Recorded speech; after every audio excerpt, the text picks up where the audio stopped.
and just warming up the room, getting everybody coming in and saying thank you for being here today. And I want to apologize because unfortunately, I am in an extremely noisy town. And honestly, it's the craziness of life where some places are in carnival, where other places are definitely having a terrible time. And my heart, I think all of our hearts are really bleeding at the moment. So my apologies that this is happening in the background. Hearts going out to everybody in the world at the moment. And I'm hoping that tonight we can bring the space that we're all together, we're all unified, and we're all sending out those messages and those waves of peace, peace, peace all over the world. So thank you everybody for being here. Let's warm up the platform. Definitely tonight, what I'm going to do is going to be orientating this towards how we can manage our brains, not only for language learning, but also for everything that's happening around. So with pleasure, everybody, if you would like to connect on the chat with your thoughts, with your comments, with even with your wishes, whatever, just that we're putting out there all of our intentions, and any questions that you have as well, do, if you can, direct them into the questions and answers so that I can then separate them out afterwards as we're going along. Now, just to say, many of you know my normal style of presentations, and you know that I normally have a standard brand and color. And yesterday I was really, I guess I was really wanting to demonstrate some sort of personal demonstrations. So you'll see tonight that my slides are in fact black, which for me is that sort of representation of neutrality, of all of us coming together. So if you have never seen my slides before, tonight it's not going to be different for you, but if you know my normal slides, tonight there's going to be definitely a totally different style of slides. So we've got a few wild microphones. If you can, just taming those mild microphones for me, just turn them off, just so that we can I just check, can you just give me a quick sign in the chat box if the sound is okay from my side, because I'm on my laptop, and I know that sometimes the laptop is a little bit noisy, so I'm hoping that the sound is okay. And maybe just say hello everybody and let us know where you're connecting in from. Let's bring this unity across the world. Great, thank you, Evelyn, and beautiful to see you, Evelyn. I can see you there, and Marielle, and Nadezhda, and Milena, Roxana, Ms. Burke, I can see you, Anna, Rocio, Elsa, Nora. I can already see Olga, yes, Abigail, Tara, Pauline. So hearts, hearts, hearts, lots of hearts. Agnieszka, Germany, Bosnia, India. Wow, wow, wow, wow, wow. I can hear another wild microphone. So if you're just joining us now, Vera, I can see you. Yes. Wild microphones, if you could just name them for me, and we will get going in a minute. Brian, good evening. Brian, I think you've got a wild mic there. Just if you can close the microphones for me, everybody. There's 7 of you, actually there's 57 of you, so I can't see the microphones on one screen. Ryan, I think you've got a wild mic. I can see yours, so I'll turn that off. And Maya, I think you've got a wild, no, Maya, I think you're okay. Tatiana, hi, ciao, ciao, ciao. Wow, beautiful to see you all, beautiful. So tonight, we're taking this in a slightly different direction than planned.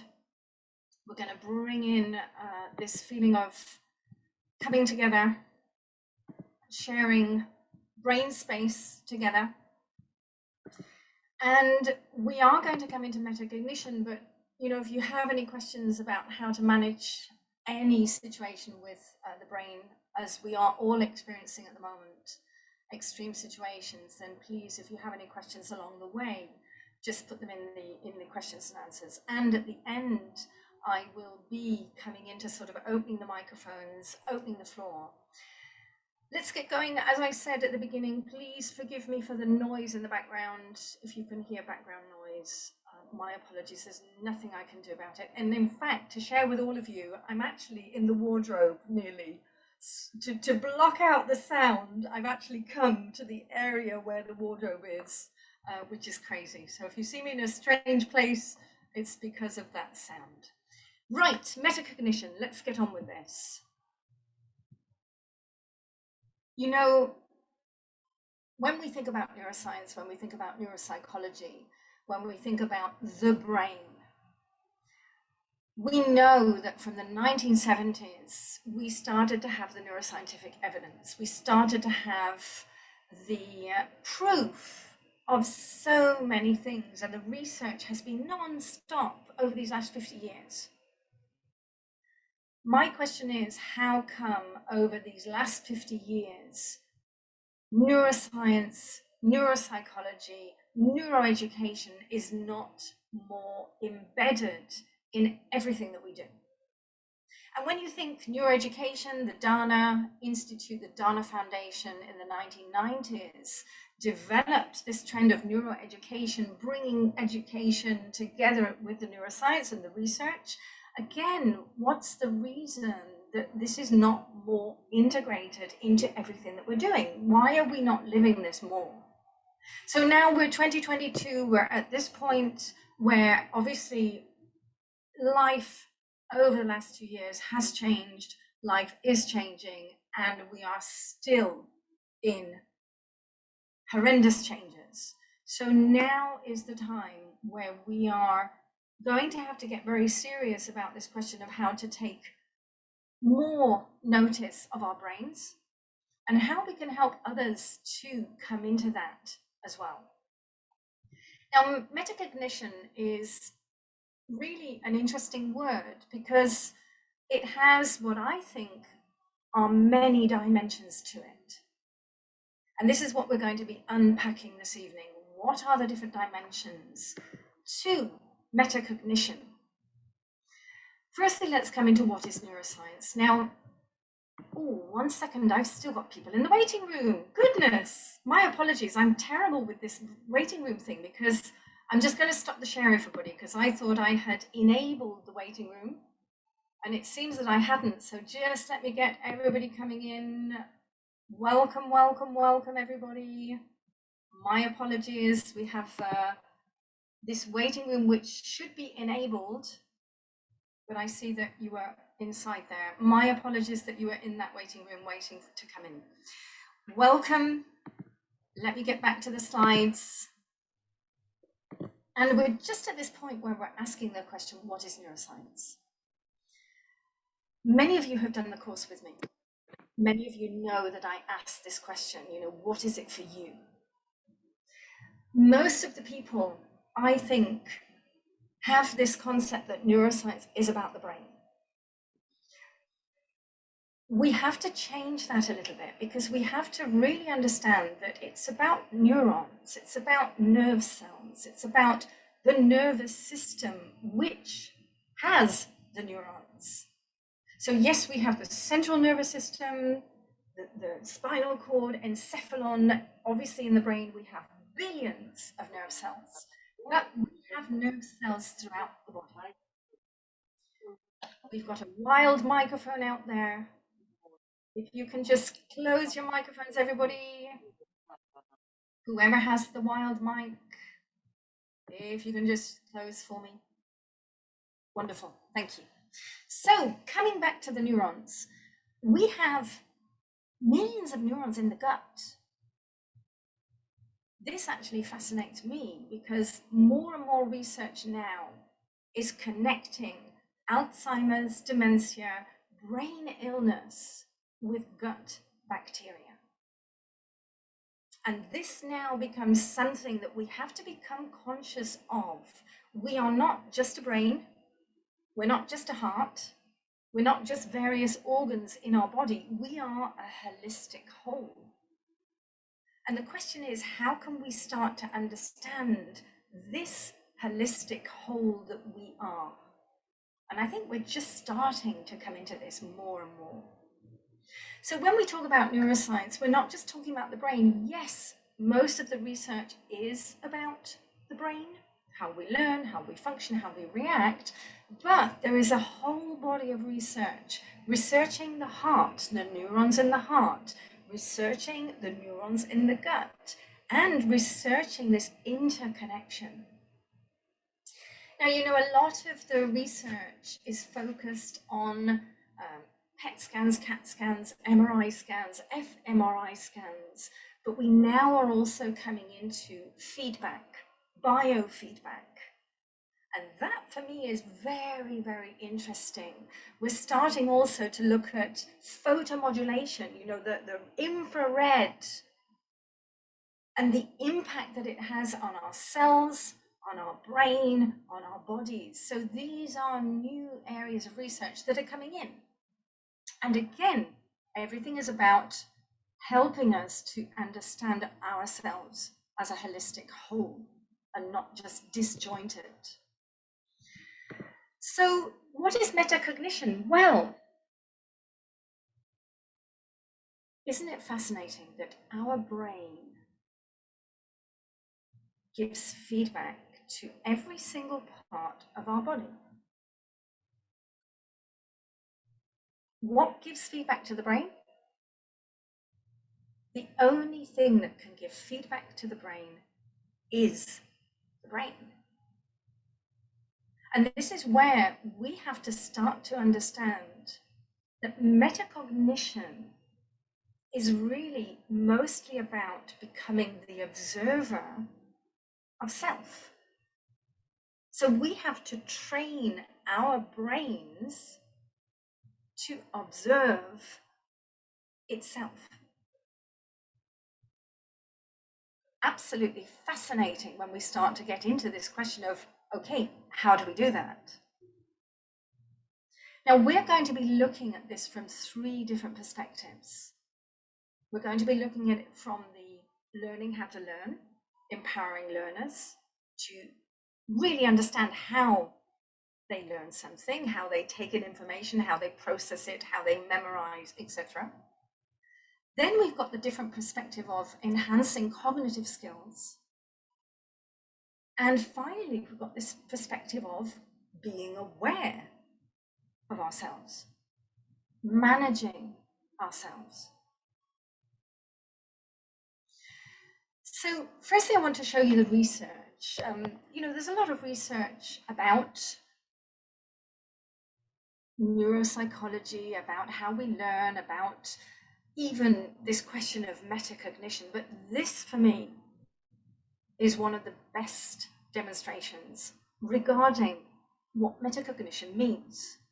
Now, this research is from 2019, and they give the different perspectives of metacognition. Firstly, they talk about the self-regulated learning, the thinking skills, second, and thirdly, the learning to learn.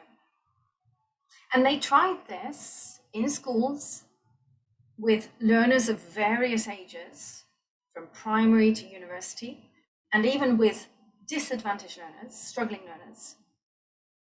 And they could see that it leads to better results, better performance, and it really impacted learners' motivation.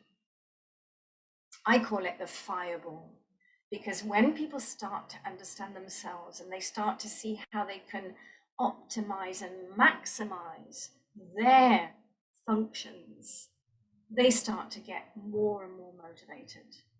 And as they get motivated, we get motivated, and then you've got that fireball. Them, us, them, us. We want to get them there, they want to get there. So we see from the research that it has an impact. Now,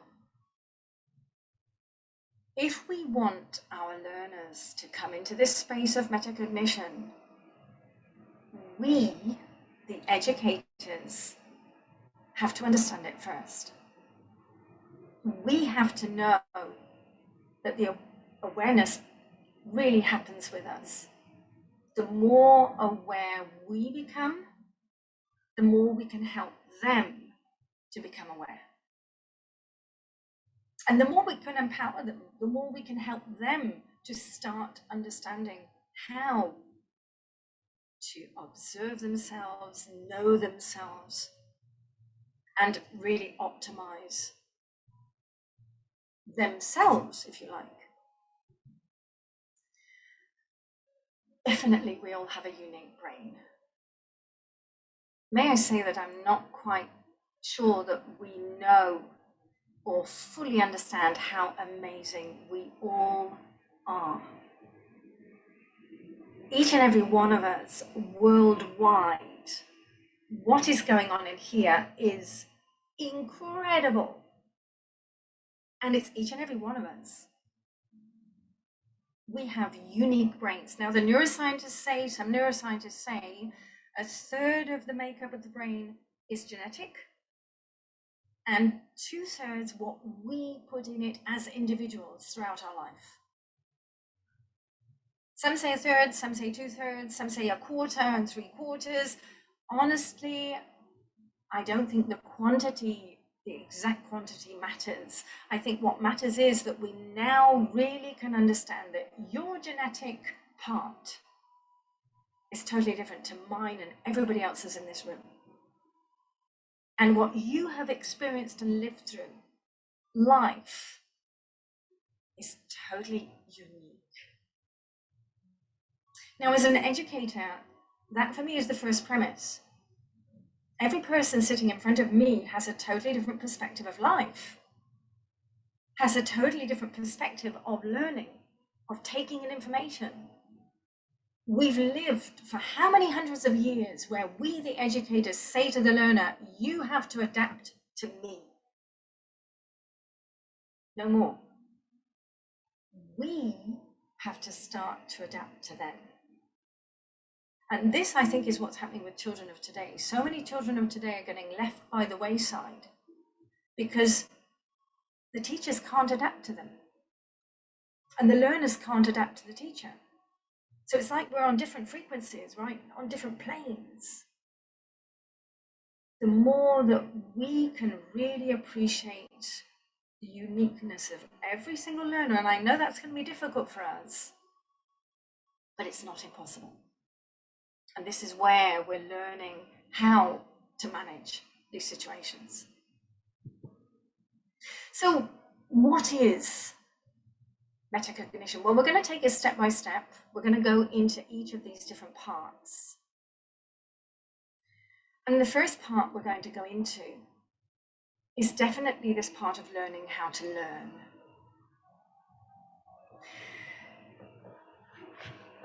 Many of us would probably really know that you have a different way of learning.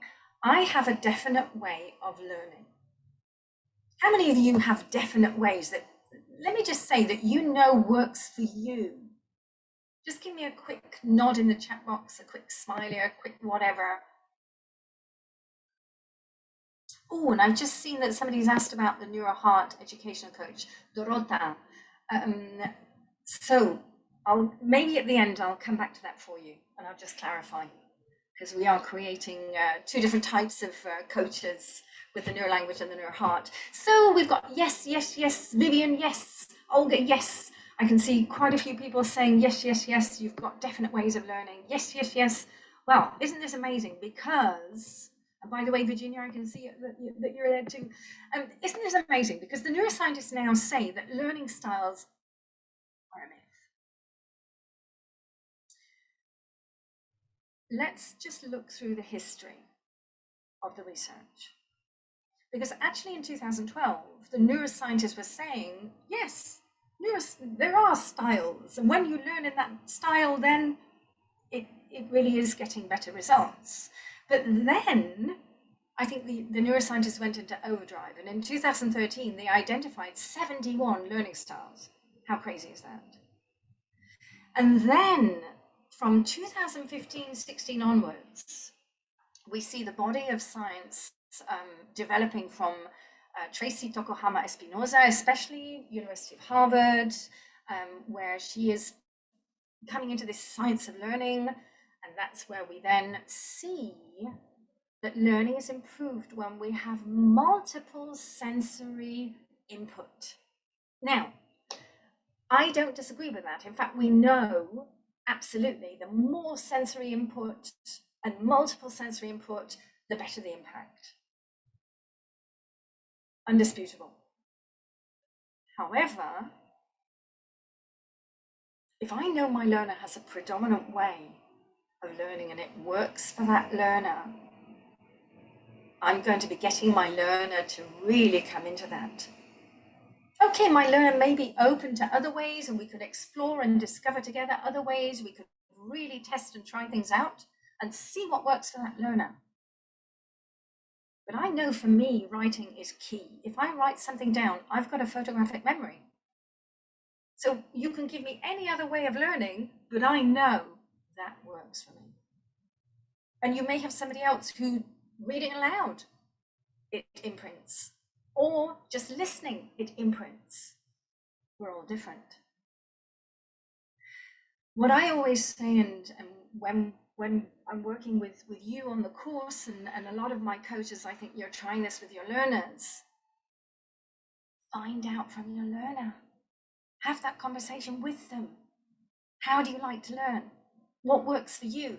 Now, one of the major problems we've got is that people have never been asked. They've gone through school and they've never, ever been asked. Eva, I know that you're out there, and I will never forget Eva saying to me some years ago in Denmark, working with a top executive. I think you were with an executive in his 50s. And when you asked him, how do you like learning? He said to you, and I remember you saying this to me, do you know what? I've never been asked that question before, and I really appreciate that you're asking me. Wow. The best feedback all the way through is going to come from our learners. Now, our learners are not used to being asked, so we do need to start asking our learners much, much more. How do you want to do this? What do you want to do? Let's discover together. If you've never been asked before and you've never tried different things, let's go on that voyage of discovery together. And help them to find out. This is part of the metacognition process. Now, moving on, we need to get our learner to take ownership of their learning process. How many years have we been the ones doing everything? From the neuroscience, and you can see this in bullet point number 4, the one who does the work is the one who does the learning. This was a scientist, one of the neuroscientists called T. Doyle. We have to stop doing it for them. We have to stop spoon feeding them. We have to stop really feeling sorry and jumping in and doing it. We have to get them to do it. And we can explain it to them. You know, I'm going to stop doing things. I need you to do this, because the more that you do it, the more you're going to imprint it. And I need my learner to set their own goals. And by the way, looking at the bullet point at the end there, Sheldon and Casa, they really have the proof that when students are autonomously self-regulating, when they are setting their own goals, when they are really creating their own process, they get much better results and they achieve the goals. Much more than when we are telling them what to do.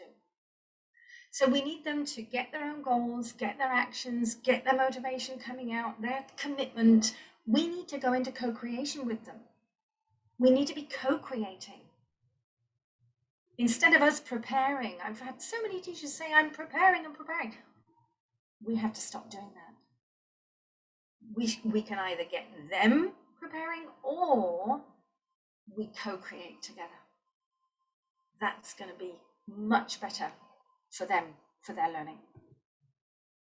And we have to get them to understand their emotional brain, you know, understanding that if they are blocked, if they are unable to produce the language, is there an emotional trigger going off? And if there is, how about let's talk about it. Let's find out what's going on with you. How many times have we, as language learners, also had those emotional stops and blocks? You know, when I was living in Germany, and I'm going to make you all smile now, I think many of you know that in Germany, driving is quite fast, and there's many roads where there's no limits, and you never know what limit there is. And as an English person driving in Germany, you can imagine that I was always a little bit lost. Is there a speed limit here? What is the speed limit here? So a couple of times, I confess, I was stopped by the police. And honestly, my instant reaction when I was ever stopped by the police would be, and I couldn't speak German.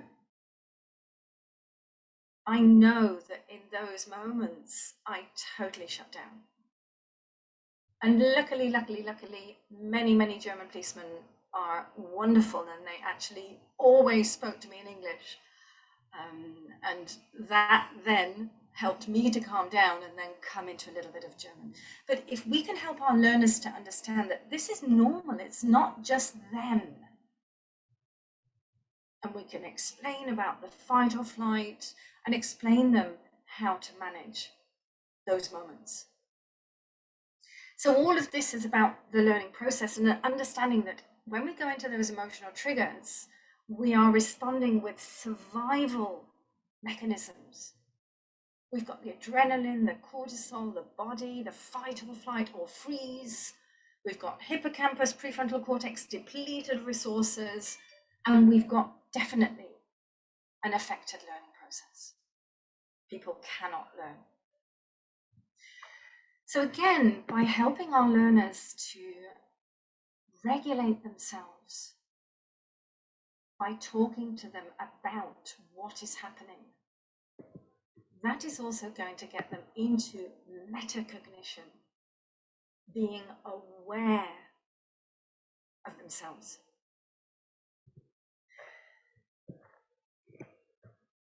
Here we've got another little bit of research. And by the way, the research, I've left it in the traditional style of slides that I have. You know, these two research investigations are involving mathematics. Personally, I think that language learning is just as stressful or even more stressful than mathematics for some people. In the first research, we see that math anxiety causes that prefrontal cortex to shut down, as we said. And even the thought of doing mathematics aroused the pain circuits. Just the thought of doing it. So you can imagine people just thinking that they have to go to a meeting and speak a different language can also be lighting up those pain circuits in the brain. So again, we need to talk to them about this. We need to explain this is a physiological reaction. It's not you. This is inbuilt in you. It's your system of survival. Now, secondly, if we look at a different dimension of metacognition, we're looking at how to really enhance our cognitive skills, our thinking, our rationalizing, our analyzing, our learning capacity. Now, when we look at this, there are various strategies to improve cognitive processes, and I mean strategies outside of language learning. Meditation and breathing. Meditation studies demonstrate that even after 6 weeks of meditating regularly, there is an impact on prefrontal cortex, hippocampus, and amygdala. Those three areas are absolutely impacted from meditation. So people who meditate regularly are able to rationalize, analyze, learn memorize, retrieve memories better, and people that meditate are naturally calmer because the amygdala shrinks.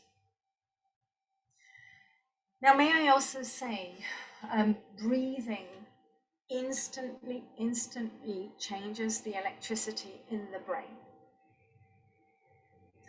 Now, the reason I'm saying this as well is to also bring this up. If any of you in these days, in these weeks that we are in such a horrendous situation worldwide, if any of you start to really notice that you are constantly in that fight or flight mode, which, by the way, is normal because we are in life-threatening situations at the moment, one thing that will help all of us is to go into that breathing. Remember that deep breathing for 20 minutes is going to totally kick in the parasympathetic nervous system, which is the nervous system. The parasympathetic is the one that's going into restoration, healing, and calm, as opposed to the one which kicks in into fight or flight. Now, definitely at this point in time, all of us need to understand this, that breathing is going to instantly change the brainwaves. Exercise, obviously, helps the brain. Gaming helps the brain, especially Tetris. You know, if any of you can remember the Tetris game, it is like a brain training. It helps the brain to go quickly into different let's say, positioning, shapes, etc. And that sharpens cognitive skills. Making learning real, bringing in personal, authentic connection is going to boost learning. Learning and then resting afterwards. Best time to learn is the last thing at night, because then your brain is going to be processing it when you're sleeping. Taking naps as well. I know that many people at the moment are also into this. Well, a lot of people at the moment have sleep deprivation because of situations that we're experiencing. So coming into napping is going to help if you are suffering with sleeping problems. Meditation, breathing, napping is going to help. We can learn during sleep. One of the major problems there is we don't know the timing of when we learn when we're asleep. Movement enhances learning, so when you're moving, if you're listening and processing things, that can help. Smell can help as well. And also if you can see something, that will also help to retain information. Nora, you're saying about which so you were intelligent as a kid because of video games. Yes. And I think, you know, video games which is sort of fitting in shapes and quick movements, and that sort of game is like a brain training. These games which go into sort of stories and things like this, I'm not so sure. But the ones which are getting the brain to have to work very quickly, those are the ones that I would say are the ones that are going to sharpen the cognitive skills, definitely. So these are some strategies to improve. Despoina, yes, Tetris. Tetris is one of the best. They've done research on Tetris and it really is one of the best for enhancing brain games. Yes, Lumosity as well, great for brain training. Absolutely, yes. Even Sudoku and these things that, you know, crossword puzzles, Sudoku, things that we've forgotten, you know, we don't do them so much anymore. They really do help. By the way, if you've got people coming into middle age or elder people, the best thing that they can do are these types of games like Sudoku, like crosswords. Even language learning is one of the best things that we can do as we get older for brain training. Now, understanding how the brain learns languages, I think, is key. And definitely helping our learners to understand how the brain learns languages is key. We have explicit learning where we're coming into the grammar, the structure, the learning theory. And that's where we're coming into analyzing, rationalizing, studying. I always think it's this sort of battling away with the information, the data coming in. Now that's going to be engaging this frontal lobe and the executive brain, the PFC, prefrontal cortex. Implicit learning is that subtle intake that we don't realize is coming in. It's the subconscious input. Now, when we go into a country to learn the language, we have a constant subconscious bombarding of the brain. The question is, how can we get our learners to do that where they live in their countries? So not going into immersion learning, but replicating immersion.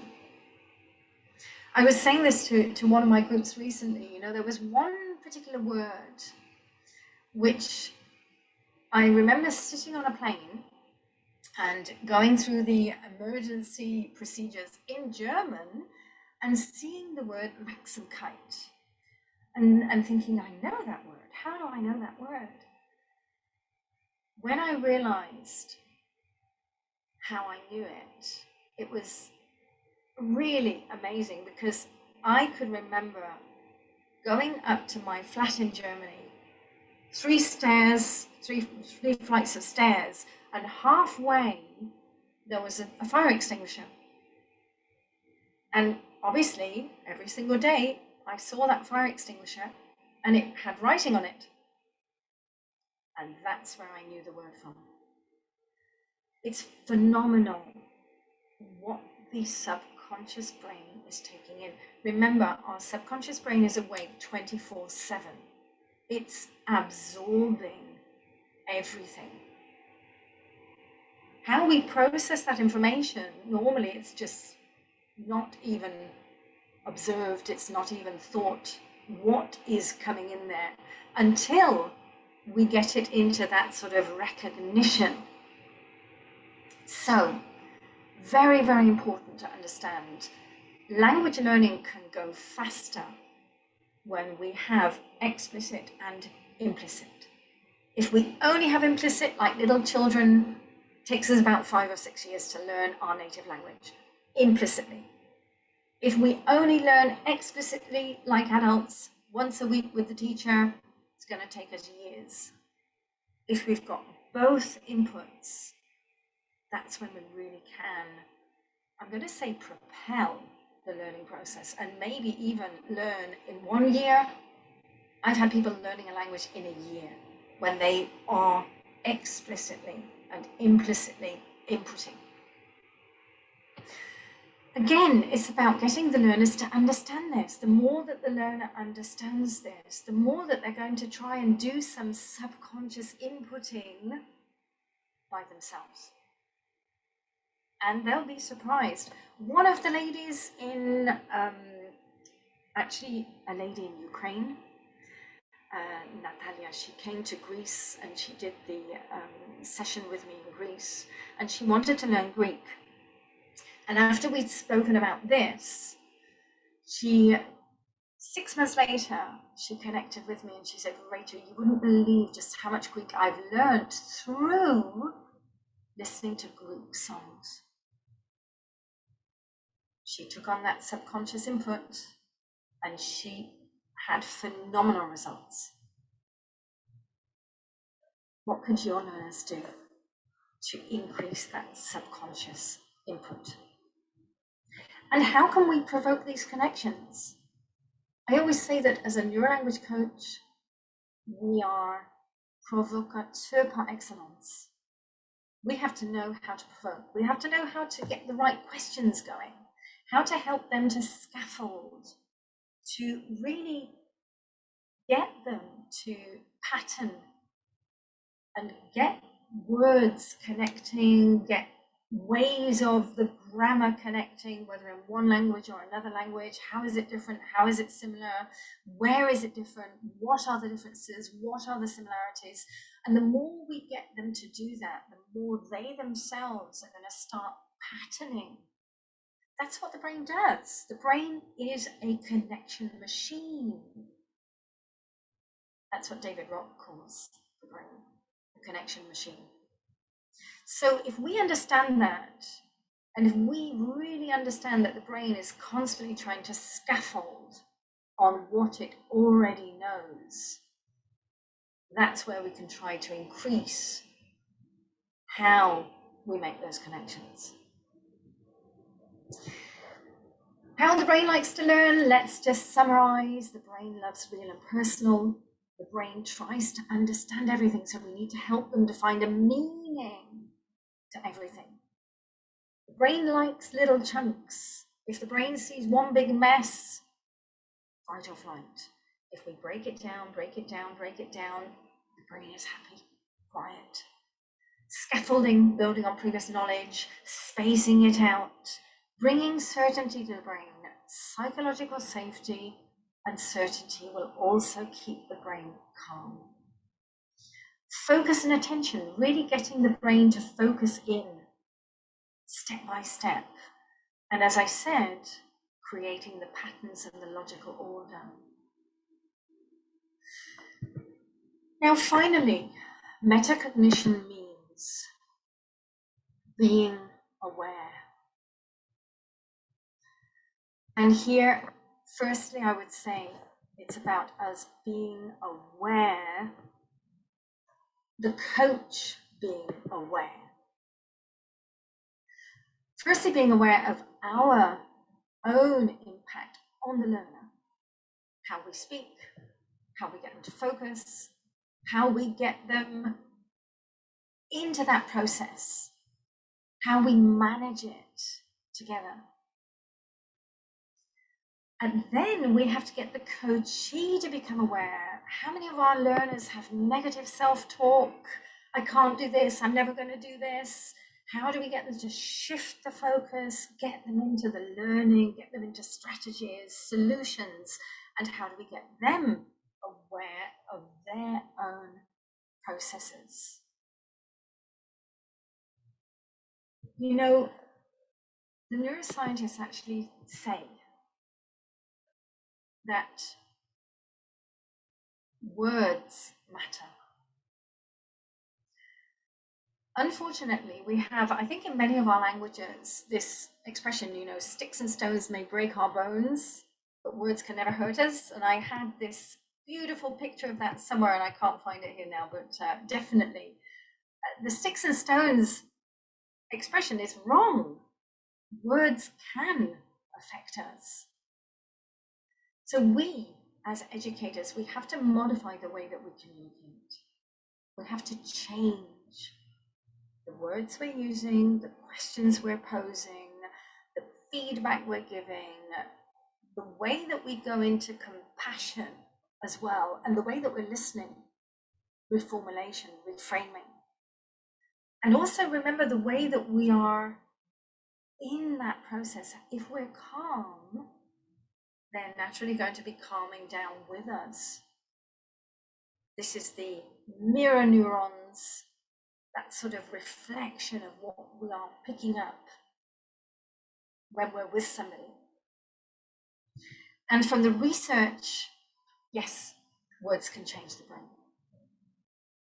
One word can influence the expression of genes.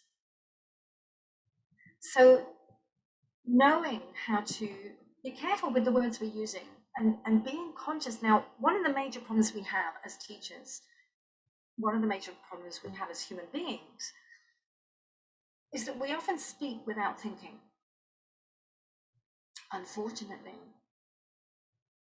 we are, they say, 90% of the time in our subconscious programs and patterns. So it's not often that we observe what we're saying. And this is something that we have to start doing. even the research shows that, having a positive word in your mind can directly influence prefrontal cortex, motor area, and it could also affect the whole functioning of the brain. So very important to understand that, and understand that if we are constantly giving directives, telling people what to do, if we're constantly telling them that this isn't right, that's wrong, this is how it should be done, you should do this, you should do that, we could be shutting them down. They could be going into a fight or flight. They even might be feeling social and emotional pain. So very, very important for us to observe the way that we speak. Now, I just want to come back into, I'm actually going to stop the slideshow a minute because I want to just explore. I did, in fact, have another presentation. I'm just seeing if I can bring that up, but I think it hasn't come on the email that I was using. So I'm going to do it without the presentation a minute. Becoming aware of ourselves is not easy. It's about developing a new habit. Becoming aware of our reactions and bringing in the observer to change the way we react. It requires a lot of observation. Every time we say something, we should be stopping ourselves and then taking a few moments before we say it. Now, at the moment, we live in a very reactive world. The last 7 or 8 years for me have been an incredible brain journey where I have been learning about my brain. Some years ago, it was probably now 4 or 5 years ago, there were 2 summers that I did a brain vlog. And I did a 30-day, every single day, video about me observing my brain. And I invite all of you to find that vlog. And actually, over the next month, what I want to do is I want to put it into, instead of 30 separate videos of about 10 minutes each, we're probably going to create a little movie with all of them together so that you can see them as one chain of events. I learned so much about my brain by doing that. And every single day I was taking it into a different aspect. Maybe I was taking it into social and emotional pain, my social and emotional pain. Maybe I was testing my amygdala and I did crazy things like potholing in France, where I'd never ever gone down into a cave on a rope. I was terrified and I was doing it in French. And honestly, before I jumped down this hole, oh, you remember me going into that cave. Oh, goodness, I was absolutely terrified. And fight or flight kicked in. And my coach, let's say the person who was with me was French, and he started coaching me in French, and he calmed me down, and he really got me to get down that hole. Now, halfway down, I then went into panic. I really went into fight or flight. And again, I was having to try to say to him in French, I'm terrified, when nothing was functioning, neither brain nor language. And he calmed me down. He got me to that space to say, right, calmly, come on. And he got me down. Now, these are the sort of things, I'm not inviting all of you to go away and do extreme things. What I'm inviting all of us to do is to become aware of our, I'm going to say, our own reactions. The more aware that we become, the more we are then able to observe and then control. A year later, I went down that hole again. I went potholing with him again. The second time, because there was familiarity, the reaction wasn't so extreme. And there we see that the brain normalizes activities. If we do something for the first time, and many of your learners may be doing something for the first time, so how do you help them when they're doing that? And how do you help them to observe what's happening, take it on board, and then get them into a strategy to calm down? In everything that we do, the question is, how can we move out of the panic, out of the fear, into the strategy of managing it, no matter what we do in life? Now, as I said earlier, we live in a world which is very reactive at the moment. And it's been a great learning curve for me to stop reacting, to start to, if you like, be proacting. So if somebody is saying something to me and I'm sensing I'm reacting, I try to neutralize it and then take it into a different direction. How many times do we have arguments where we say something that we didn't want to say? All of us. How can we step back in that situation and observe it and really say to that person, I'm sensing that something is upsetting you and I'm really sorry. And now may I share what's coming up for me? And then coming into that neutral space where both parties can bring out what's on their mind and talk it through. Now, this is, the emotional brain is fascinating. It's fascinating because we all understand how that emotional brain kicks in, sometimes without us even realizing it. That's the amygdala hijack. And after we've reacted, then we realize what we've done. Ellie, you're saying you wish that worked with your husband. Now, this is the hardest. That's the hardest test of all, with friends and family, especially with close family. This is where you've passed the trigger test. When you can do this with your closest family, then you know that you're there. Absolutely. Absolutely.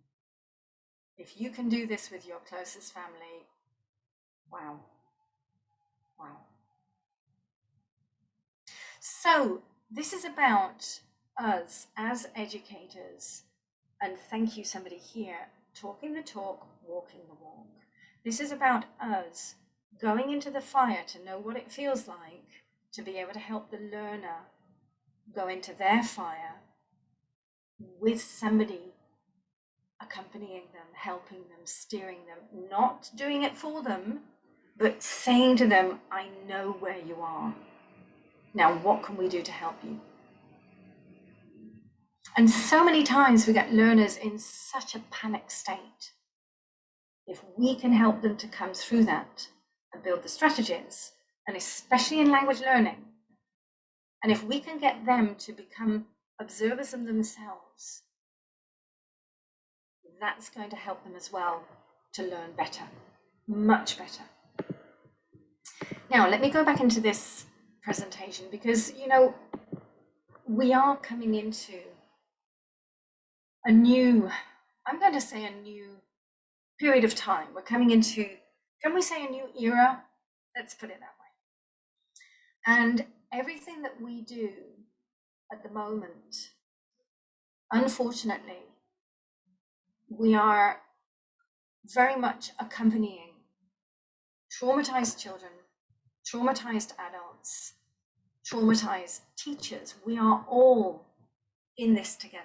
We've had 2 years and we're still in unpleasant circumstances. Hopefully we're going to come through this very soon, hopefully. And you, as educators, are going to be in key positions to be able to help people come through all of this trauma, but really getting them into understanding their brains, understanding what's happening, and helping them to manage those situations and helping them to get into the learning state. You see, the problem is that if they're not in a learning state, they're not going to learn. So we need them to understand how to get into that learning state, the optimized learning state. So language learning, it's about understanding the learning process better. It's about knowing the impacts of connecting, scaffolding. It's about knowing that everybody's different. It's about knowing that, why should we stop at one language? We have the capacity. You're empowering your learners to understand. They are absolutely able to learn 1, 2, 3, as many languages as they feel they want. What's stopping us? And if we can communicate better, if we can really come into that calmness, if we can connect with each other better where we're not reacting, I personally think, and I've said this for years, that more educators who are coming into this, the more you are going to be changing the systems. Not the educational systems changing first, you are going to be the catalysts for the change. Definitely. And, well, Einstein was right, huh? Learning is about training the mind to think. This is where we have to come back to. And, let's just add to the mix everything that we've said so far, plus technology, artificial intelligence. Where we are going in the future is about understanding how to use technology as a complement. It should never, ever replace us, and it cannot replace us. The human touch can never be replaced. We are wired to be social. We are wired to be connected with each other. And that's what we have to really maintain. And we can do that through metacognition, through coming into observing, understanding, managing ourselves, and getting our learners to be able to do the same as well. Just imagine, and this is my vision, that we've got schools worldwide where little children are starting to manage their brains from a very young age. Just imagine what an amazing generation they're going to be. When we've got 5-year-olds knowing that breathing calms them down, knowing when they get excited what they need to do, knowing when they get stressed that it's the amygdala kick in, and then building up their strategies to calm themselves down, knowing how they learn best. Just imagine if we've got children, teenagers, and adults, all of us managing our brains. Wow. I see a beautiful world ahead, definitely. I don't know about all of you, but I do. Now, obviously, I do want to say a little bit about neurolanguage coaching, and then I'm going to open the mics and get you, if you have any questions. Dorota, you asked me earlier, neurolanguage coaching, neuroheart education. When I started 10 years ago, 2012, that's when I started with the concept of neurolanguage coaching as a specific, special way of language coaching. And neurolanguage coaching obviously is for language experts and specialists worldwide. And now we are coming up to the 1,200 mark of neurolanguage coaches worldwide, and some beautiful neurolanguage coaches in the audience tonight. Thank you, all of you, for being here, for your support. And these neurolanguage coaches are in over 70 countries worldwide. And we have about 30 teacher trainers who are also delivering this in 10 different languages at the moment. And we're going to be increasing those languages and increasing what we're doing all over the world. Now, over the last year, I have developed the program which is called Neuro Heart Educational Coaches. Neuro Heart Educational Coaching is for teachers of any discipline: mathematics, physics, biology, chemistry, any other discipline except for language.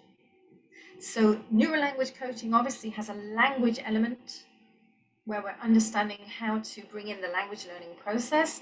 Neuro Heart education is more for experts of any other discipline, and that's where we're helping those experts to bring in the coaching, bring in the neuroscience, bring in the special processes to learn those topics. That's the difference, definitely. And if you allow me just a moment, we have every single year, and this year will be our 6th Neuro Heart Education Conference. Now, this conference is about how can we enhance the learning process. It's not just about language, it's not just about us, it's really about every learning process. What can we do to bring in neuroscience, coaching, practical intelligence, emotional intelligence, any discipline, NLP, even we've had hypnotists in the past talking about this. We've had all sorts of interesting talks, neurofeedback, etc. And all of the speakers talk about different topics. And we are looking at what we can bring in from all of those topics to make learning optimized, maximized, and enhanced. And this year we're doing face-to-face, and we're also doing online. So if you can join us in Sitges, that's where I am now, by the way. That's where I am with this noise in the background. So again, my apologies to all of you for that. If you can join us face-to-face, we would love to see you. And if you can join us online, absolutely also, we will be very, very grateful to you. The proceeds for the conference go to the Neuro Heart Education Foundation, and that's what we've done for the last 2 years. Those proceeds have gone to set up the foundation and also into the foundation, and that's what we'll be doing this year. And the Neuro Heart Education Foundation is very much going to be focused on helping teachers worldwide to come into these processes of coaching and neuroscience, neuropsychology in the learning process. So I do want to say thank you, everybody. Thank you for being here. Thank you for your patience with my noisy background. We do have some courses coming up, and if you are interested, there is a discount. Plus, because you came to this webinar, we will be giving you free copies of the books. And definitely do connect with me. You know, I'm always open, welcoming your input. I'm always grateful to all of you for being interested and really wanting to make the difference. This is what we need today. We need educators that want to be the difference, not just talk about it, but actually living it. It is about walking the talk. And there's so many out there talking about the science, talking about the research. We are not about regurgitating the research. We are about how do we live it? How do we demonstrate it in everything that we do? That's what we're looking at. Any questions? Oh, Neil, thank you. Thank you for allowing me that space to give a lot to think about. I think we're in, as I keep saying, we're in a point of time worldwide where we all are in that space of needing, all of us, to think about so much, definitely. And as I said at the beginning of the webinar, I think tonight we're joining hearts with a message of peace worldwide, together, all of us, that hopefully this will change quickly. I'm just seeing if there's any questions. Let me see if I can find my question and answer part. I can't see any questions anywhere. Do let me have in the chat box if you have any questions. And thank you so many of you for being here on a Sunday evening as well, and me in the wardrobe. Goodness. I've given lectures in many places, but never in a wardrobe.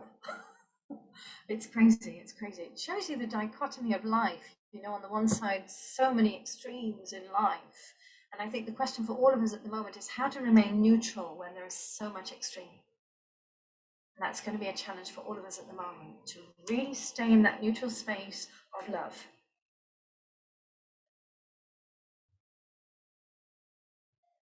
Any questions? Any comments? How can I introduce? Oh, yes, let me just get that question. Will there be a certificate? Yes, and do bear with us because we normally have certificate of attendance coming a couple of days after, so I promise you will get it. How come we were not so reactive when you meet some people who are hypocritical? Yeah, you know, at the moment, and we say this a lot, there's a lot of reactions in the world at the moment. If we all react, we're not going to get anywhere. If we have somebody who is reacting in front of us, the question will be how we can remain neutral. One of the best comments to ever say, that's interesting, because it neutralizes any argument. If you're in a space where you've got somebody who is very reactive, one of the best things you can say is, that's really interesting. Thank you for sharing that with me. And that often calms down, and it gives you as well some moments to just understand how to take the direction in a different way. So that could be one thing that I would say as a tip. And honestly, it's something that I've used through the years, and it really does work. So try that, definitely. Now I'm just going through. Do you have a link to the course? I'm not sure what you mean now, Shkipa. You'd have to elaborate on that with what you're saying. How can I introduce my one and a half year old little kid into a foreign language? Nona, kiddos at that age they're absorbing everything. So singing songs, having music in the background in that language. I don't know if you're multilingual parents, so one parent speaking one language, the other parent speaking another language. That's ideal to get children into different languages at that age. And then they see with mummy it's this, with daddy it's this. You know, sometimes bilingual, trilingual children, they might take a little bit longer to speak, but when they speak, they'll be speaking 3 languages or 2 languages.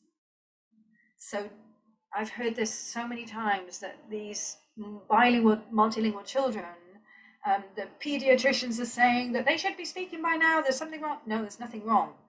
The child's brain is cleverly compartmentalizing. So allow children to just absorb. Children are absorbing at that age. They're taking in everything. The best years, you know, they did a lot of research and said the best years to learn a language is between 2 and 4 year olds. Those years are the crucial years. That's when you can really, really have quadrilingual children. It's incredible, really, definitely. Certificate of attendance, and I said there will be in a few years. In a few days. Sorry, I'm multitasking and my brain is going crazy. You're saying, are we looking into the connection between brain learning and vagus nerve? Absolutely. You know, in the reptilian part of the brain, you've got an area of the brain which is called the periaqueductal gray. When we are responding with compassion, that part of the brain triggers, and it triggers the vagus nerve. And when the vagus nerve is triggered, the whole circuits of oxytocin, the whole nerve is triggered.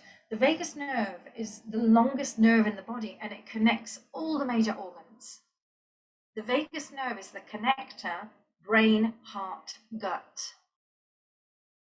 The vagus nerve is the holistic whole connector. Now, when you go into compassion, when you really are in that space of, I'm really sorry, how can I help? What can I do to help you? That's triggering that love response. And that's triggering that holistic whole, if you like. And you can measure the strength of the vagus nerve. You can measure it, definitely. Lyubov, I'm reading Russian letters here. I think that's your name. I think I said it right. Can I recommend any speech patterns to start a conversation with a student about his cognitive or metacognitive skills? I would firstly be asking the learner, may I ask you how open you would be to me sharing a little bit about the brain as we go through this learning process? So permission to share. How open are you? What would you feel? And that then will give you that sort of open door or not. You may get learners that say, no, don't want it. You may get learners that say, yeah, absolutely, curious. I think a lot of my neurolanguage coaches here will all agree that once you start talking about the brain with learners, they get curious. They want to know more. And then they start, oh, yes. And then you start the journey together. Absolutely. You know, the truth is, and it's interesting because 5-6 years ago, one person was asking me questions about my course. And he was from Germany. He was from a university in Germany. And he was asking me every question you could imagine. You know, it was like an interrogation. And one of his questions was, what's the reason you're going into the brain? Why do you do that? And my answer was, well, isn't it time that we did? Isn't it time that we started to ask ourselves, what on earth is here? What on earth, how does it work? How do I control it? Goodness, if I look back at my life, I think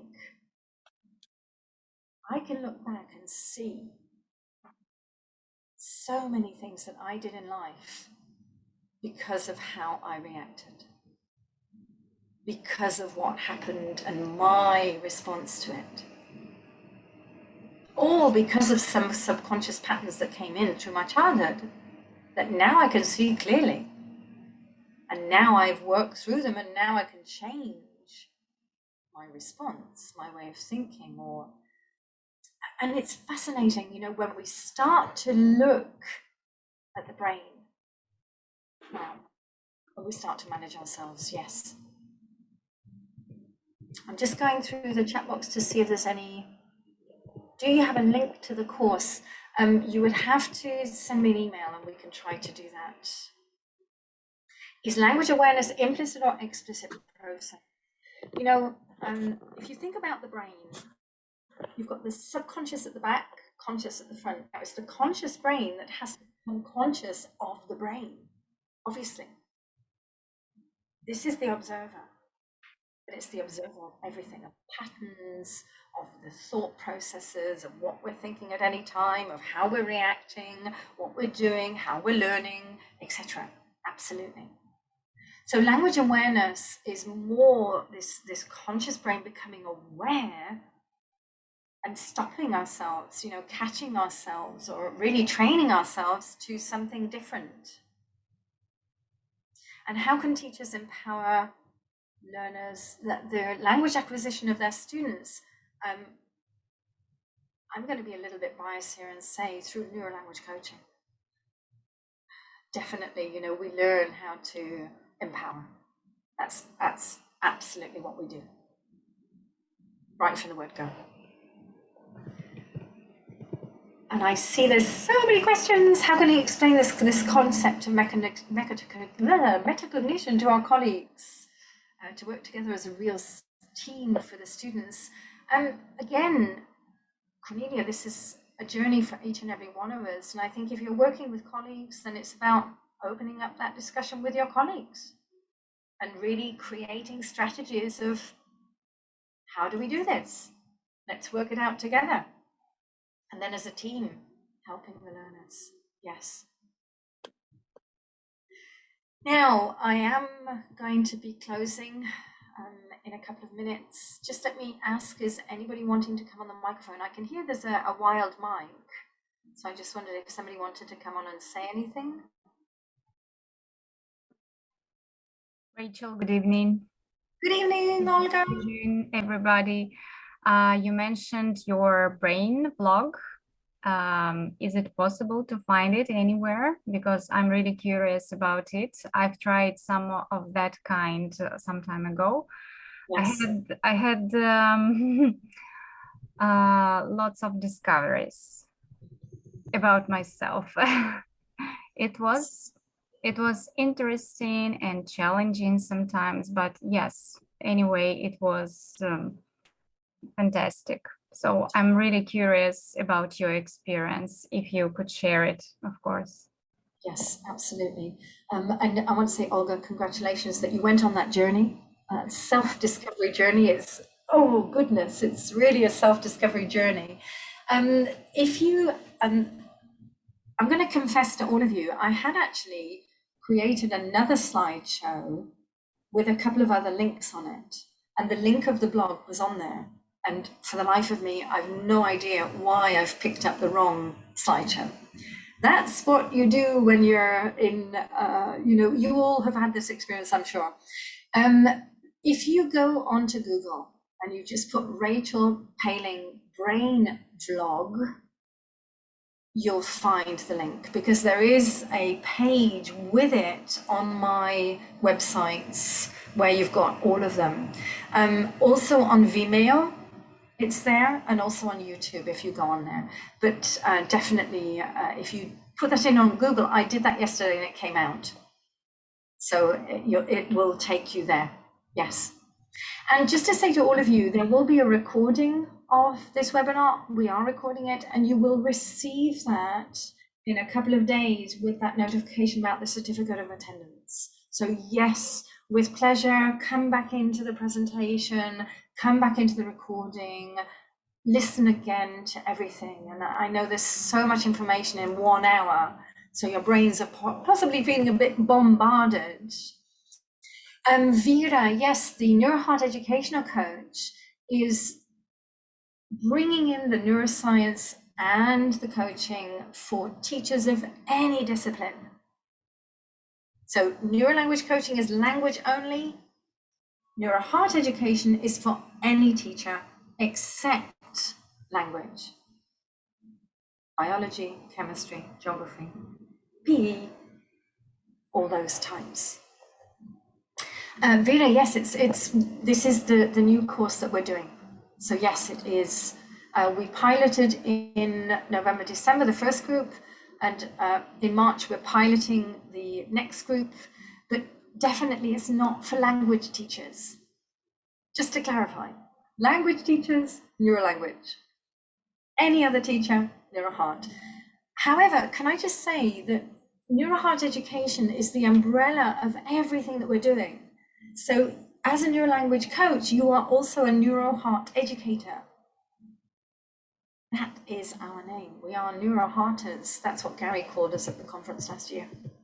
So you're all NeuroHearters here. Got very big hearts. Thank you, everybody. Grateful that you're here this evening. I know that we are in a critical period of time worldwide, so I do want to say thank you for sharing the Sunday evening with me. Thank you for listening about the brain and managing the brain, and let's hold that vision that, the more that we can all manage our own brains, the more that we can help others to manage the brain, definitely. And hey, shall we all bring out those hearts to say goodbye? Shall we all get them on the screen?